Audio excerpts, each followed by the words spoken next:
We've been doing a list of the 50 most important college football players in Texas in 2016.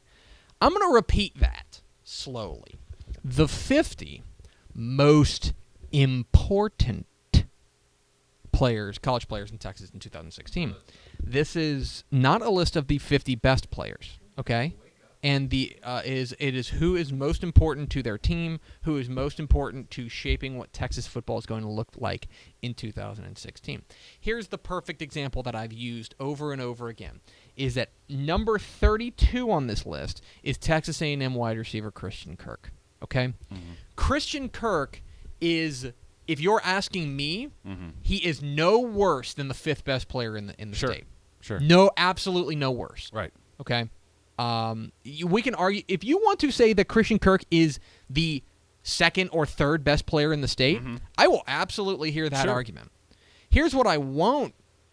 But the difference is the reason he's at 32 is because while he is important, if he doesn't do it, the A&M receiver core is so loaded that somebody else is going to pick up the slack. So that's why he's there. Meanwhile, our number one, Pat Mahomes, the Texas Tech quarterback, is absolutely critical to Texas Tech because if he goes down, as much as we love Jet Duffy, that is a huge drop-off because Jet Duffy just graduated from high school. Right.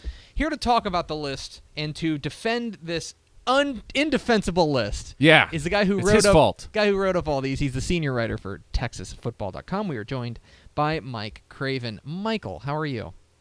Doing pretty good, guys. How are y'all? Doing excellent. Why do you hate? Huh? Why do you hate my favorite team's player? It makes my life easier. Okay, that's a lot easier. That's very easy to explain. So, the first question that I have for you, as we're going through this list, to pull back the curtain a little bit, we came up with this list in April. Yeah, I guess April, it was probably that far, May. yeah. This is before the Art Briles situation. And all the things that changed at Baylor. I don't know exactly when we came up with the list, but it was definitely before Art Briles got fired. Yeah.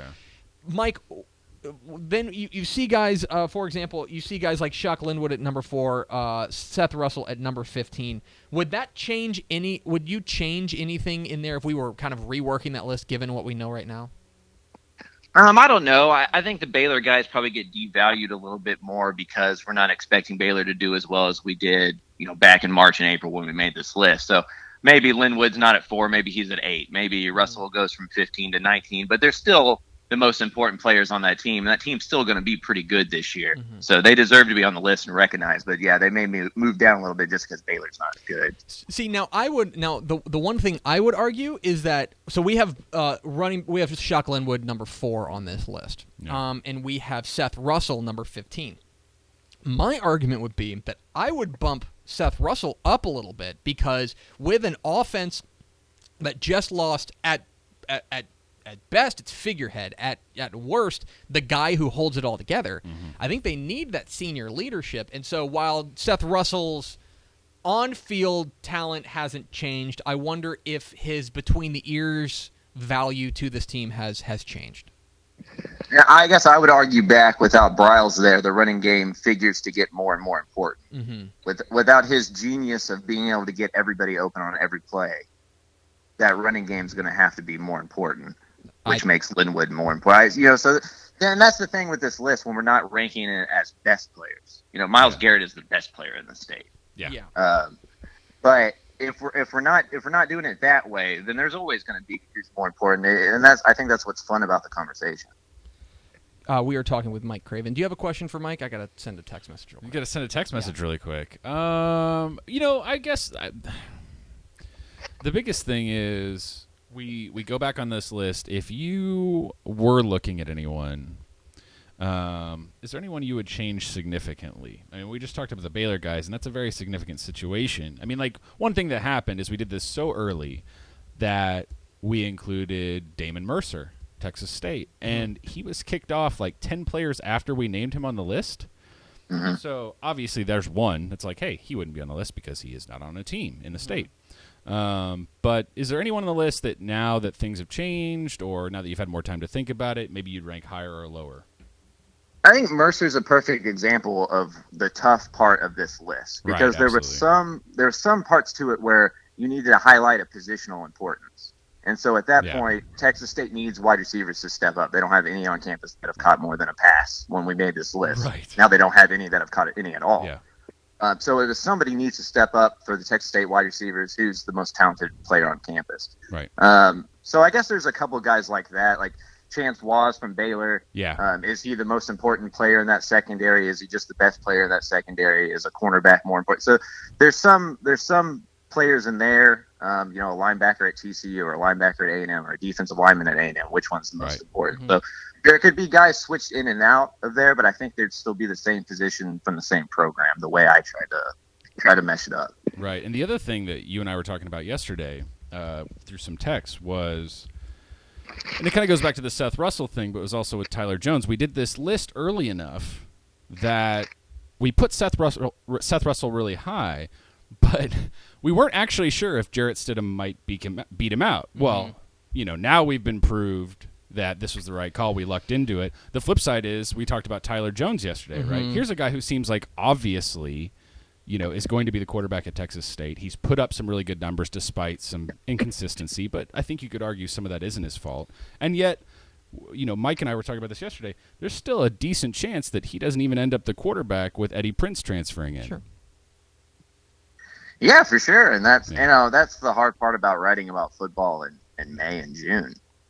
It's we make it easy to be idiots. We already are, and then we make it easier for everybody to point it out. So yeah, there's going to be. I think a tough one for me was the Longhorn running back situation. Right. Do you put Chris Warren on there? Or do you put Deontay Foreman on there? They're kind of one and the same. It's kind of a running back duo back there that's as valuable to each other as they are by themselves. But you got to pick one. Right. So quarterback battles, even like UTSA. We put Jared Johnson on the list. There's nothing to say that Dalton Stern doesn't win that position and keep that position going into the year. So there's a lot of stuff that's up in the air on that, and I guess we'll just see how it plays out. One thing that I think is really interesting on this list, we're talking with Mike Craven, DCTF senior writer here on DCTF Live. Get involved in the conversation at #DCTF Live. I'm very excited about this list for another reason, that we got to include guys, non-FBS players. Yeah, this was a lot of fun here. And so if you look up and down this list, we got Prairie View A&M quarterback Trey Green, Lamar running back Cade Harrington. Let's see, I'm kind of running through. Stephen F. Austin defensive end, John Franklin. Yeah. Was there anybody that maybe in the course of your research, Mike, that you looked at this list and you go, wow, holy cow, this guy is something else, somebody who surprised you on this list? Probably Cade Harrington, running back from Lamar. Like, you look at those stats in it, you have to email the SID and see if it's wrong. And so that, when stuff like that, when you're just kind of doing this initial research and you see those numbers, and as somebody who prides himself on covering smaller schools and that, when there's a player that has kind of gone unnoticed by you, it's like, oh, man, weird. This is going to be fun to write about. So I enjoyed writing about a lot of players that we probably won't have time to spend 400 words on here in a few weeks when everything gets going. But right now we have time to sit there and talk about Trey Green and what he means to Prairie View A&M and what he's done. And that's a fun thing to do that doesn't always get highlighted once we get really busy. And so the summer is the perfect time to kind of do that and highlight those guys. So we are kind of bearing the lead here. Our top 3 in our list, or our top 5 we'll go through. Number 5 was linebacker Malik Jefferson. And I don't think we really need to explain that. Malik Jefferson is, to me, I think he's the best player on Texas's roster. I think that he's not only the best player, but he has so much value to that defense that needs to be great if they're going to get to a bowl game. I look at Malik Jefferson at the number 5 spot on our list and say, yeah, that makes a lot of sense because that's a place where maybe talent and value both kind of combine. And not to mention what he does for the program so far in recruiting. Yeah. He seems to be a guy who really kind of leads that charge and is out there doing stuff with Austin. He posted a picture. He was talking to police officers and being a part of that thing in Austin a couple days ago. So his value to the pro, he kind of seems like Charlie Strong's kind of right-hand guy when it comes to recruiting and things on campus. So his value he's brought just being on campus and being kind of his personality, I think, is important as well. And then number 4, we mentioned running back Baylor running back Chuck Linwood. Number 3, Houston quarterback Greg Ward Jr. And I will say that I think these top 3 are relatively interchangeable. I think that Chuck Linwood's obviously very important, but I also think there's a line of demarcation there, that there's a gap between Chuck Linwood at 4, and then the top 3, which are Houston quarterback Greg Ward Jr., Texas A&M defensive end Myles Garrett, and Texas Tech quarterback Pat Mahomes. For me, and I'm interested in your opinion, Mike, to me, those top 3, you could shuffle in any sort of way, and I wouldn't necessarily raise a stink. All right, that's fair. I think that's fair. I mean, I think Greg Ward's argument in Houston is the same that Pat Mahomes is at Texas Tech. You know, you remove those guys, both of those programs go from kind of a cool story going into the season of, okay, what can this be, to probably not something too interesting if either one of those two gets hurt. And then Myles Garrett's just so good. Yeah. He's going to demand attention no matter what. I mean, he could be the number 1 pick in the draft in the next year or two. So I think he deserves to be up there for that reason.